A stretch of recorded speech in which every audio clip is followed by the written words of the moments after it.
यहाँ एक धार्मिक कहानी प्रस्तुत है जो धैर्य, करुणा और आस्था के गुणों को दर्शाती है।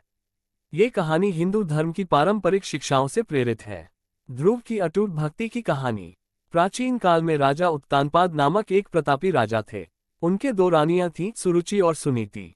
ध्रुव राजा उत्तानपाद और उनकी बड़ी रानी सुनीति का पुत्र था, जबकि उत्तम छोटी रानी सुरुचि का पुत्र था। राजा को सुरुचि और उत्तम से विशेष लगाव था, जिससे ध्रुव और उसकी माता को उपेक्षित महसूस होता था।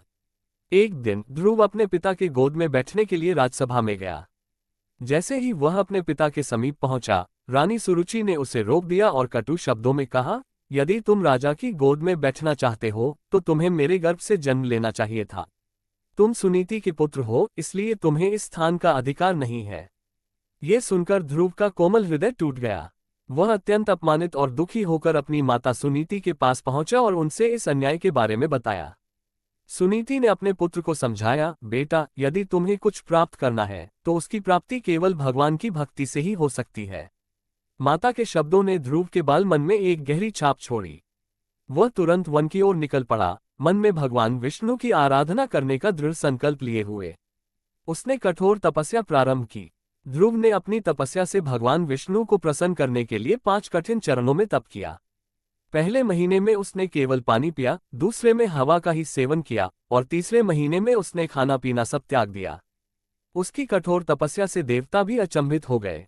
भगवान विष्णु ने उसकी अटूट भक्ति और तप से प्रसन्न होकर ध्रुव के समक्ष प्रकट होकर उसे वरदान दिया। उन्होंने ध्रुव से कहा, तुम्हारी तपस्या अद्वितीय है। तुम्हारा नाम संसार में चिरकाल तक अमर रहेगा। तुम्हें ध्रुवतारा के रूप में एक अमर स्थान प्राप्त होगा, जहां से तुम पूरे संसार को आलोकित करोगे। ध्रुव को यह महान आशीर्वाद प्राप्त हुआ। वह अपने घर लौट आया, जहां उसके पिता और रानी सुरुचि ने अपनी गलती स्वीकार की और उससे क्षमा मांगी। ध्रुव की भक्ति, समर्पण और धैर्य ने न केवल उसे अपने परिवार में प्रतिष्ठा दिलाई, बल्कि उसे सृष्टि में एक अद्वितीय स्थान भी दिया। कहानी से शिक्षा। ध्रुव की कहानी हमें सिखाती है कि सच्ची भक्ति और धैर्य से किसी भी कठिनाई का सामना किया जा सकता है। भगवान के प्रति अटूट विश्वास और समर्पण जीवन की हर समस्या का समाधान है।